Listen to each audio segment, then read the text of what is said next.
Halo semuanya, terima kasih sudah meluangkan waktu untuk bergabung dalam video pembelajaran kita hari ini. Perkenalkan, nama saya Dr. Sir Khalifatullah Ermaya, STSMNMM dari Universitas PGRI Yogyakarta. Dan saya sangat senang bisa berbagi informasi yang saya harap akan berguna bagi kita semua. Hari ini kita akan membahas manajemen risiko. Tanpa menunggu lebih lama lagi, mari kita mulai pembelajaran kita hari ini. Pada pertemuan di video kita kali ini, kita akan membicarakan tentang risiko, proses manajemen risiko, dan enterprise risk management. Secara singkat, pengertian dan definisi risiko cukup beragam. Sumber risiko pada dasarnya adalah ketidakpastian. Ketidakpastian memunculkan risiko. Proses manajemen risiko adalah tahapan yang dilakukan untuk mengelola risiko secara sistematis. Enterprise Risk Management atau ERM adalah manajemen risiko dalam suatu organisasi. Pertemuan kita berikut ini akan membicarakan lebih lanjut ketiga konsep dasar manajemen risiko tersebut. Setelah menonton video ini, secara umum Anda semua diharapkan dapat menjelaskan gambaran mengenai risiko dan pengelolaan risiko tersebut. Secara khusus, setelah mempelajari materi di dalam video ini, Anda diharapkan bisa menjelaskan beberapa pengertian dan definisi risiko, kondisi ketidakpastian sebagai sumber risiko, beberapa contoh kerugian yang dialami organisasi akibat kegagalan mengelola risiko, proses atau tahapan dalam pengelolaan risiko, enterprise risk management atau pengelolaan risiko dalam suatu organisasi, dan yang terakhir, komponen-komponen dalam enterprise risk management. Risiko dan kondisi ketidakpastian. Risiko merupakan kata yang sudah kita dengar hampir setiap hari. Biasanya kata tersebut mempunyai konotasi yang negatif, sesuatu yang tidak kita sukai, sesuatu yang ingin kita hindari. Sebagai contoh, jika kita ingin keluar dengan mobil, maka ada risiko mobil kita bertabrakan dengan mobil lainnya. Itu adalah kejadian yang tidak kita inginkan. Jika kita mempunyai saham, ada risiko harga saham yang kita pegang turun nilainya, sehingga kita tidak memperoleh keuntungan. Itu merupakan kejadian yang tidak kita harapkan. Jika bank memberikan kredit kepada suatu perusahaan, maka ada kemungkinan perusahaan tersebut gagal bayar, tidak membayar bunga dan atau cicilan pinjamannya. Lalu, apa yang dimaksud dengan risiko? Risiko bisa didefinisikan dengan berbagai cara. Sebagai contoh, risiko bisa didefinisikan sebagai kejadian yang merugikan. Definisi lain yang sering dipakai untuk analisis investasi adalah kemungkinan hasil yang diperoleh menyimpang dari yang diharapkan. Deviasi standar merupakan alat statistik yang bisa digunakan untuk mengukur penyimpangan. Karena itu, deviasi standar bisa dipakai untuk mengukur risiko. Pengukuran yang lain adalah menggunakan probabilitas. Sebagai contoh, pengemudi kendaraan orang muda lebih sering mengalami kecelakaan dibandingkan dengan orang dewasa. Probabilitas terjadinya kecelakaan untuk orang muda lebih tinggi dibandingkan untuk orang dewasa. Karena itu, risiko kecelakaan untuk orang muda lebih tinggi dibandingkan untuk orang dewasa. Kenapa muncul suatu risiko? Risiko berkaitan erat dengan kondisi ketidakpastian. Risiko muncul karena ada kondisi ketidakpastian ini. Praktis kita menghadapi banyak ketidakpastian di dunia ini. Sebagai contoh, hari ini bisa hujan, bisa juga tidak hujan. Investasi kita bisa mendatangkan keuntungan, harga naik, bisa juga menyebabkan kerugian, harga turun. Kepastian dalam dunia ini adalah ketidakpastian itu sendiri. Ketidakpastian tersebut menyebabkan munculnya risiko. Ketidakpastian itu sendiri ada banyak tingkatannya. Tabel berikut ini yang bisa Anda lihat di dalam video menunjukkan tingkatan ketidakpastian dengan karakteristiknya. Pada tingkatan pertama, kondisi kepastian sangat tinggi. Hasil bisa diprediksi dengan relatif pasti. Hukum alam merupakan contoh kepastian tersebut. Sebagai contoh, kita bisa memprediksi dengan pasti bahwa bumi mengitari matahari selama 360 hari atau 1 tahun. Tingkatan selanjutnya adalah ketidakpastian objektif. Dengan contoh adalah dua dadu. Jika kita melempar dadu, ada 6 kemungkinan, yaitu angka 1, 2, 3, 4, 5, dan 6. Sehingga ada 6 kemungkinan hasil. Kita bisa menghitung probabilitas masing-masing angka untuk keluar, yaitu 1/6. Tingkatan berikutnya adalah ketidakpastian subjektif. Dengan contoh adalah kecelakaan mobil. Identifikasi hasil dan probabilitas atau kemungkinan yang berkaitan dengan kecelakaan mobil lebih sulit dilakukan. Sebagai contoh, jika kita pergi keluar dengan mobil, berapa besar probabilitas kita mengalami kecelakaan mobil? Dan jika terjadi kecelakaan, kerusakan atau kerugian yang bagaimana yang akan kita dapatkan? Tidak mudah untuk menjawab pertanyaan tersebut. Tingkatan berikutnya adalah kondisi sangat tidak pasti.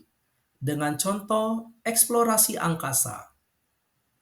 Kita tidak tahu apa hasil yang akan diperoleh dari eksplorasi angkasa.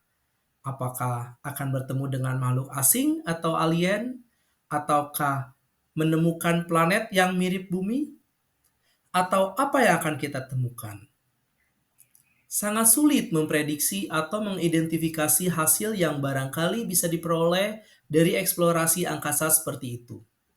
Tentu saja, juga akan sangat sulit menentukan probabilitas untuk masing-masing kemungkinan hasil tersebut. Ketidakpastian bisa tercermin dari fluktuasi pergerakan yang tinggi. Semakin tinggi fluktuasi, semakin besar tingkat ketidakpastiannya. Bagian berikut ini menunjukkan fluktuasi harga beberapa instrumen yang dihitung berdasarkan deviasi standar tahunan. Terlihat bahwa semua harga instrumen berfluktuasi. Sebagai contoh, saham mempunyai fluktuasi sebesar 14%, sementara harga listrik mempunyai fluktuasi sebesar 228%. Hasil empiris pada bagian berikut ini menunjukkan bahwa di dunia ini semuanya serba tidak pasti. Saham, falas, harga minyak, sampai dengan harga listrik mempunyai fluktuasi, meskipun dengan tingkat fluktuasi yang berbeda-beda. Kepastian adalah ketidakpastian itu sendiri. Dengan demikian, risiko ada di mana-mana, mencakup semua instrumen. Selain itu, fluktuasi harga cenderung semakin meningkat dari tahun ke tahun. Sebagai ilustrasi, Indonesia mengalami perubahan sistem KERS dari tetap menjadi mengambang pada pertengahan tahun 1997. Sebelum krisis pada tahun 1997, Indonesia menganut sistem KERS tetap dengan menetapkan KERS rupiah per dolar pada tingkat sekitar Rp2.500 per dolar.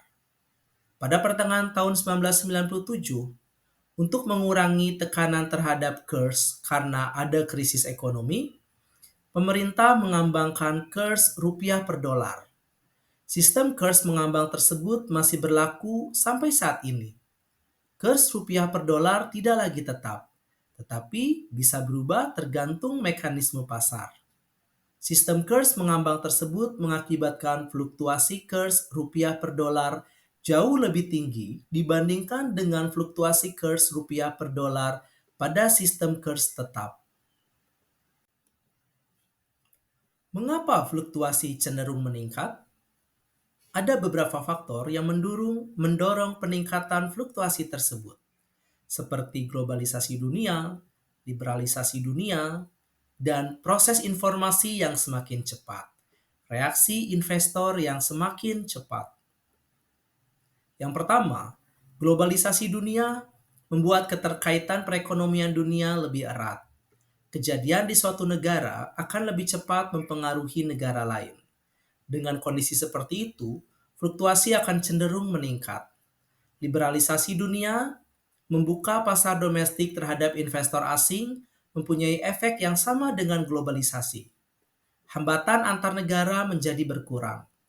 Aliran modal menjadi lebih mudah untuk masuk atau keluar. Hal semacam ini akan meningkatkan fluktuasi dunia. Sebagai ilustrasi, krisis ekonomi di Thailand pada tahun 1997 memicu terjadinya krisis ekonomi di negara-negara sekitarnya, seperti Indonesia, Filipina, dan Malaysia. Investor dengan cepat memindahkan dananya dari Thailand dan negara-negara sekitarnya ke negara-negara lain yang dianggap lebih aman. Terbukanya perekonomian dunia memungkinkan pergerakan modal yang cepat semacam itu. Teknologi yang semakin maju membuat investor atau pelaku pasar semakin canggih dalam memproses informasi. Kecanggihan tersebut akan mendorong pelaku pasar untuk lebih cepat memperoleh informasi dan bertindak lebih cepat atas informasi tersebut. Kemudahan informasi dan reaksi yang cepat dari investor akan mendorong fluktuasi harga yang semakin tinggi. Globalisasi, liberalisasi, dan teknologi yang semakin canggih akan semakin meningkatkan fluktuasi harga, semakin meningkatkan ketidakpastian. Fluktuasi tersebut ternyata praktis dialami oleh semua atau sebagian besar instrumen keuangan atau komoditas di dunia. Dengan demikian, bisa diambil kesimpulan bahwa risiko ada di mana-mana, dan risiko cenderung semakin meningkat dari tahun ke tahun. Tipe-tipe risiko. Risiko beragam jenisnya, mulai dari risiko kecelakaan, risiko kebakaran, risiko kerugian, fluktuasi kurs, perubahan tingkat bunga, dan lainnya. Untuk memudahkan pemahaman dan analisis terhadap risiko, kita bisa memetakan atau mengelompokkan risiko-risiko tersebut. Salah satu cara untuk mengelompokkan risiko adalah dengan melihat tipe-tipe risiko.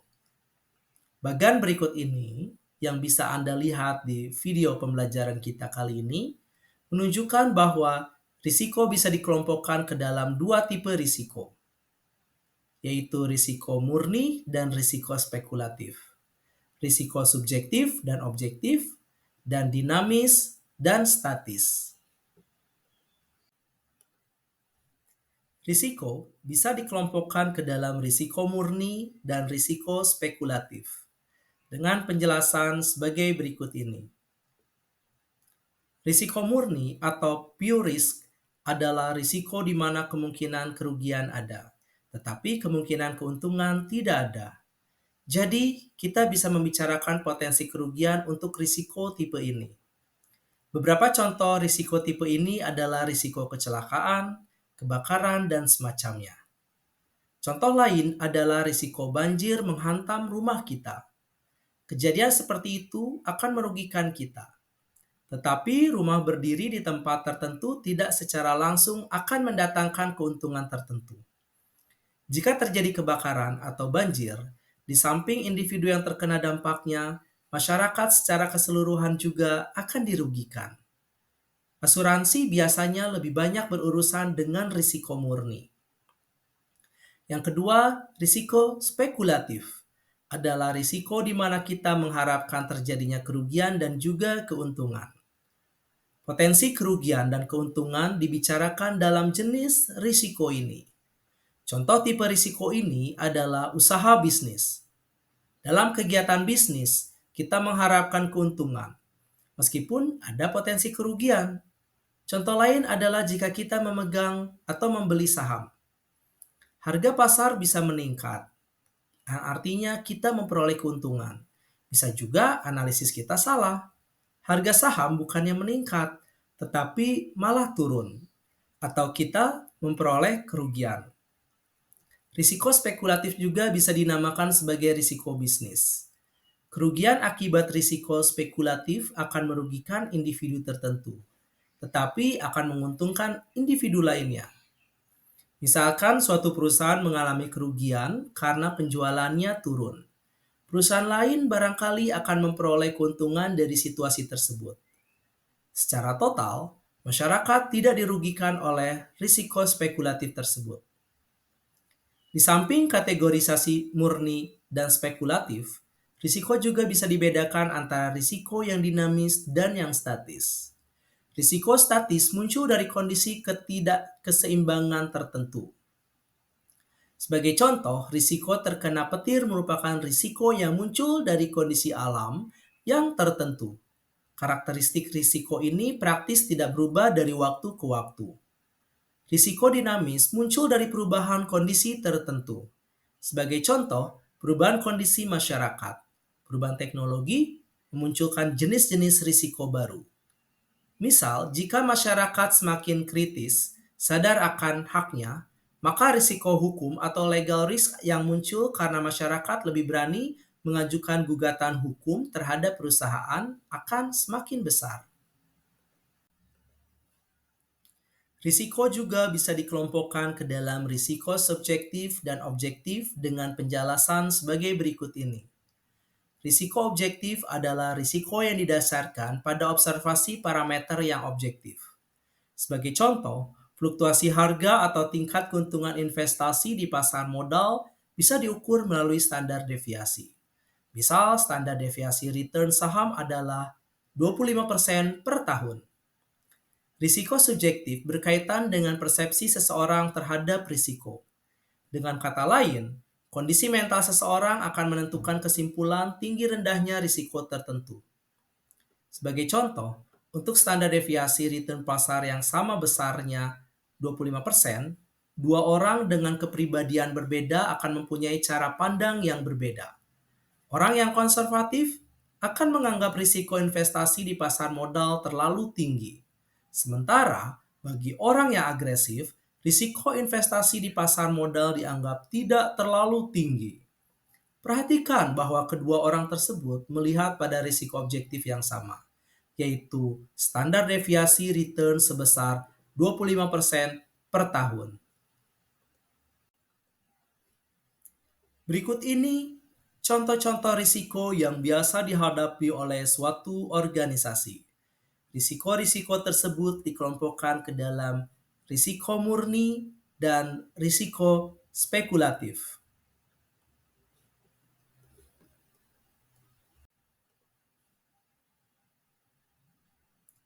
Pembagian risiko ke dalam dua tipe, yaitu risiko murni dan risiko spekulatif, barangkali tidak sepenuhnya memuaskan.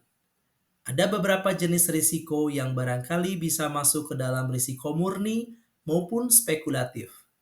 Sebagai contoh, risiko tuntutan hukum bisa dimasukkan ke dalam risiko murni. Tetapi jika dilihat sebagai konsekuensi kegiatan bisnis, maka risiko tersebut bisa dimasukkan ke dalam risiko spekulatif. Pembagian semacam itu bukanlah harga mati. Pembagian semacam itu diharapkan memudahkan kita memahami jenis-jenis risiko dan karakteristiknya. Proses manajemen risiko. Risiko ada di mana-mana, bisa datang kapan saja, dan sulit dihindari. Jika risiko tersebut menimpa suatu organisasi, maka organisasi tersebut bisa mengalami kerugian yang signifikan. Dalam beberapa situasi, risiko tersebut bisa mengakibatkan kehancuran organisasi tersebut. Karena itu, risiko penting untuk dikelola. Manajemen risiko bertujuan untuk mengolah risiko tersebut sehingga kita bisa memperoleh hasil yang paling optimal. Dalam konteks organisasi, organisasi juga akan menghadapi banyak risiko. Jika organisasi tersebut tidak bisa mengelola risiko dengan baik, maka organisasi tersebut bisa mengalami kerugian yang signifikan. Karena itu, risiko yang dihadapi oleh organisasi tersebut juga harus dikelola agar organisasi bisa bertahan atau barangkali mengoptimalkan risiko. Perusahaan seringkali secara sengaja mengambil risiko tertentu karena melihat potensi keuntungan di balik risiko tersebut. Manajemen risiko pada dasarnya dilakukan melalui proses-proses berikut ini. Yang pertama, identifikasi risiko. Yang kedua, evaluasi dan pengukuran risiko. Dan yang terakhir adalah pengelolaan risiko. Identifikasi risiko. Identifikasi risiko dilakukan untuk mengidentifikasi risiko-risiko apa saja yang dihadapi oleh suatu organisasi. Banyak risiko yang dihadapi oleh suatu organisasi, mulai dari risiko penyelewengan oleh karyawan, risiko kejatuhan meteor atau komet, dan lainnya. Ada beberapa teknik untuk mengidentifikasi risiko. Misal dengan menelusuri sumber risiko sampai terjadinya peristiwa yang tidak diinginkan. Sebagai contoh, kompor ditaruh dekat penyimpanan minyak tanah. Api merupakan sumber risiko. Kompor yang ditaruh dekat minyak tanah merupakan kondisi yang meningkatkan terjadinya kecelakaan. Bangunan yang biasa terbakar merupakan eksposur yang dihadapi perusahaan. Misalkan terjadi kebakaran. Kebakaran merupakan peristiwa yang merugikan atau peril. Identifikasi semacam dilakukan dengan melihat sekuen dari sumber risiko sampai ke terjadinya peristiwa yang merugikan. Pada beberapa situasi, risiko yang dihadapi oleh perusahaan cukup standar. Sebagai contoh, bank menghadapi risiko terutama adalah risiko kredit atau kemungkinan debitur tidak melunasi hutangnya. Untuk bank yang juga aktif melakukan perdagangan sekuritas, maka bank tersebut akan menghadapi risiko pasar. Setiap bisnis akan menghadapi risiko yang berbeda-beda karakteristiknya. Evaluasi dan pengukuran risiko. Langkah berikutnya adalah mengukur risiko tersebut dan mengevaluasi risiko tersebut. Tujuan evaluasi risiko adalah untuk memahami karakteristik risiko dengan lebih baik. Jika kita memperoleh pemahaman yang lebih baik, maka risiko akan lebih mudah dikendalikan. Evaluasi yang lebih sistematis dilakukan untuk mengukur risiko tersebut. Ada beberapa teknik untuk mengukur risiko tergantung jenis risiko tersebut. Sebagai contoh, kita bisa memperkirakan probabilitas atau kemungkinan risiko atau suatu kejadian jelek terjadi. Dengan probabilitas tersebut, kita berusaha mengukur risiko. Sebagai contoh, ada risiko perusahaan terkena jatuhan meteor atau komet, atau probabilitas risiko semacam itu sangatlah kecil. Karena itu, risiko tersebut tidak perlu diperhatikan. Contoh lain adalah risiko kebakaran dengan probabilitas misal 0,6. Karena probabilitas yang tinggi, maka risiko kebakaran perlu diberi perhatian ekstra. Contoh tersebut menunjukkan bahwa dengan menggunakan teknik probabilitas, kita bisa melakukan prioritisasi risiko. Sehingga kita bisa lebih memfokuskan pada risiko yang mempunyai kemungkinan yang besar untuk terjadi. Contoh lain adalah membuat matriks dengan sumbu mendatar adalah probabilitas terjadinya risiko, dan sumbu vertikal adalah tingkat keseriusan konsekuensi risiko tersebut. Severity atau besarnya kerugian yang timbul akibat risiko tersebut. Setiap risiko bisa dievaluasi, kemudian dimasukkan ke dalam matriks tersebut. Contohnya, risiko kebakaran mempunyai probabilitas 0,6 atau tinggi. Jika kebakaran terjadi, maka kerugian yang diakibatkan akan besar juga atau tinggi. Dengan demikian, risiko kebakaran akan ditempatkan pada kuadran probabilitas tinggi dan severity tinggi. Selanjutnya, langkah yang lebih tepat bisa dirumuskan. Sebagai contoh, untuk risiko kebakaran seperti itu, langkah yang lebih aktif bisa ditujukan untuk menangani risiko kebakaran tersebut. Untuk risiko lain, evaluasi dan pengukuran yang berbeda bisa dilakukan. Sebagai contoh, risiko perubahan tingkat bunga bisa diukur dengan teknik duration. Modul identifikasi dan pengukuran risiko spekulatif akan banyak membicarakan pengukuran risiko perubahan tingkat bunga. Risiko pasar bisa dievaluasi dengan menggunakan teknik value at risk. Pemahaman kita terhadap beberapa risiko sudah cukup baik, sehingga teknik pengukuran risiko tersebut sudah berkembang. Sementara pemahaman kita terhadap risiko lain belum begitu baik, sehingga teknik pengukuran risiko tersebut belum begitu berkembang. Teknik lain untuk mengukur risiko adalah dengan mengevaluasi dampak risiko tersebut terhadap kinerja perusahaan. Itulah yang bisa saya bagikan dalam video ini. Saya harap apa yang telah disampaikan bisa memberikan wawasan yang berguna. Jika ada hal yang perlu didiskusikan, silakan tinggalkan pertanyaan di kolom komentar. Terima kasih dan sampai bertemu lagi.